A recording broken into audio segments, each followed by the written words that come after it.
نیند کو عبادت بنانے کا آسان طریقہ یہ ہے کہ آپ باوضو سو جایا کریں۔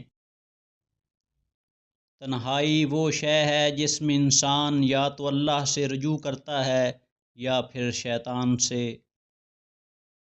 حضرت عبد القادر جیلانی رحمۃ اللہ علیہ نے فرمایا، اپنی مصیبتوں کو چھپاؤ، اللہ کا قرب حاصل ہوگا۔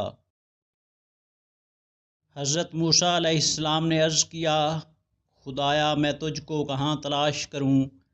اللہ تعالیٰ نے فرمایا، ٹوٹے ہوئے دلوں کے پاس۔ جب تمہیں ذکر اللہ سننا اچھا لگنے لگے تو جان لو کہ تمہیں اللہ سے اور اللہ کو تم سے محبت ہو گئی ہے۔ اللہ سے رجوع کرنے میں دیر نہ کرو، بے شک اس نے عرش الہی پر تحریر لکھ دی ہے، میری رحمت میرے غضب پر حاوی ہے۔ آنسوؤں کا وزن تو نہیں ہوتا، پھر بھی ان کے گر جانے سے دل ہلکا ضرور ہو جاتا ہے۔ اللہ والوں کی باتیں سکون قلب عطا کرتی ہیں اور اہل ظاہر کی باتیں دل میں انتشار اور بے اطمینانی پیدا کرتی ہیں۔ جس محبت میں تم اللہ کے قریب ہو جاؤ وہ محبت لاجواب اور پاک ہے۔ تہجد کا وقت روٹھے رب کو منانے کا بہترین وقت ہے۔ آزمائش جتنی سخت ہوگی انعام بھی اتنا ہی اچھا ملے گا۔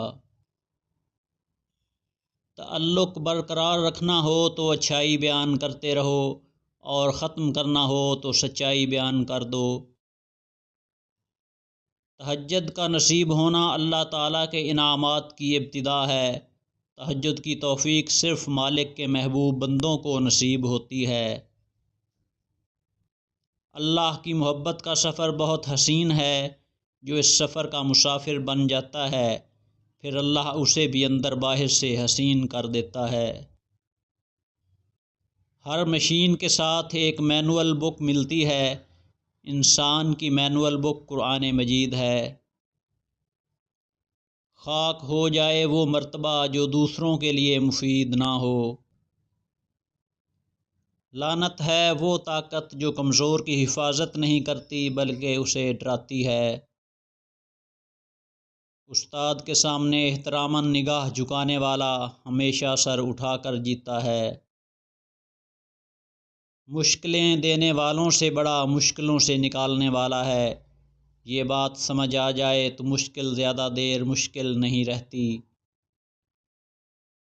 میں نے جب سے اپنا سب کچھ اللہ پر چھوڑا ہے تب سے کبھی بھی اس نے مجھے اکیلا نہیں چھوڑا۔ اللہ ناراض ہو کر روٹی نہیں چھینتا، سجدے کی توفیق چھین لیتا ہے، اور یقین مانو یہی سب سے بڑا خسارہ ہے۔ اگر خوبصورتی گورے رنگ سے ہوتی تو سفید کفن دیکھ کر خوف نہ آتا، اور اگر بدصورتی کالے رنگ سے ہوتی تو کعبہ دیکھ کر سکون نہ آتا۔ وضو جوانوں کی طرح کرو، نماز بوڑھوں کی طرح پڑھو، اور دعا بچوں کی طرح مانگو۔ امید جب اللہ سے لگی ہو تو ٹوٹنے کا امکان نہیں ہوتا۔ اللہ کی محبت پر کبھی شک مت کرنا، اللہ ہمیشہ تمہارے لیے وہی چنے گا جو تمہارے لیے بہتر سے بہترین ہو۔ اللہ اس دل کو کبھی اپنے کن سے محروم نہیں رکھتا جو ٹوٹ کر بھی وقت تہجد اللہ کو منانا نہیں چھوڑتا۔ زندگی سسکی سے شروع ہو کر ہچکی پر ختم ہونے والا مختصر ترین سفر ہے۔ انسان جتنا بھی گناہ گار ہو، اللہ پاک اس کے لیے دعا کا راستہ اور رزق کا دروازہ کبھی بند نہیں کرتا۔ اللہ فرماتا ہے، جس کو ہم نے بہت دیا ہے وہ یہ نہ سمجھے کہ ہم اس سے خوش ہیں، اور جس کو نہیں دیا ہے وہ یہ نہ سمجھے کہ ہم اس سے ناراض ہیں، دراصل دونوں کی آزمائش ہے۔